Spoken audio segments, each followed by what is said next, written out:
There's only one rule in this building. Never knock on apartment 3B after 8 p.m. I broke that rule once. Now every night, a table is set for me, and someone inside is waiting for me to sit down. When I moved into the building, I thought people were exaggerating. Old buildings always come with stories, but this one felt different. The landlord barely looked at me when I signed the papers. His hands were shaking, and before I left, he said something strange. The landlord in low voice said, "Whatever you do, don't knock on 3B after 8. At first, everything seemed normal. Quiet neighbors, thin walls, occasional flickering lights. But then, I noticed it. Every night, right on time, a faint clinking sound from upstairs. Plates, cutlery, glass, like someone was having dinner. Curious, I asked the woman across the hall. She answered in soft, low voice, "3B? That place is empty." She hesitated, then leaned closer. They disappeared. Both of them. Couple. Just gone one night. No moving truck. No warning. Just gone. I couldn't stop thinking about it.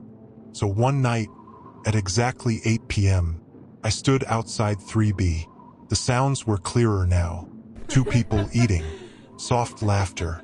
A chair scraping against the floor. My hand hovered over the door, and then I remembered the landlord's warning. Don't knock, but curiosity always wins.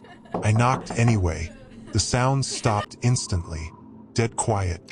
Then, a voice from inside. A soft, distorted voice. "You're early." The door wasn't locked. It opened, just enough for me to see inside. The table was there, perfectly set.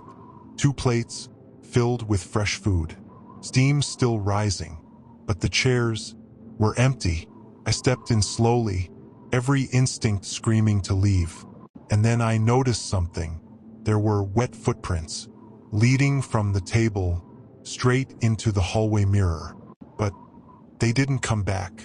I stared at the mirror, and for a second, I saw them, sitting at the table. A man and a woman, smiling, eating, like nothing ever happened. Then the reflection glitched, and they both turned to look directly at me. The woman looked at me and said, "Sit down. You're just in time." I ran, didn't look back, didn't stop until I reached the landlord's office. I told him everything. The table, the voices, the mirror. He didn't look surprised, just tired.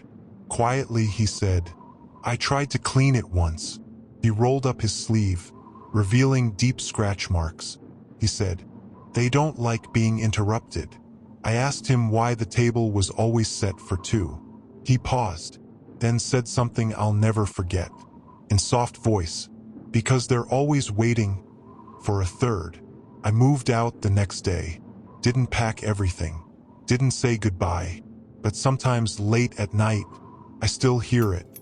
Plates clinking, soft laughter, and a voice calling my name, a faint voice. Dinner's ready. So if you ever find yourself in a quiet building and you hear dinner being served, make sure you are not invited. I dare you to subscribe if you think you can stand the next story. Thanks for watching.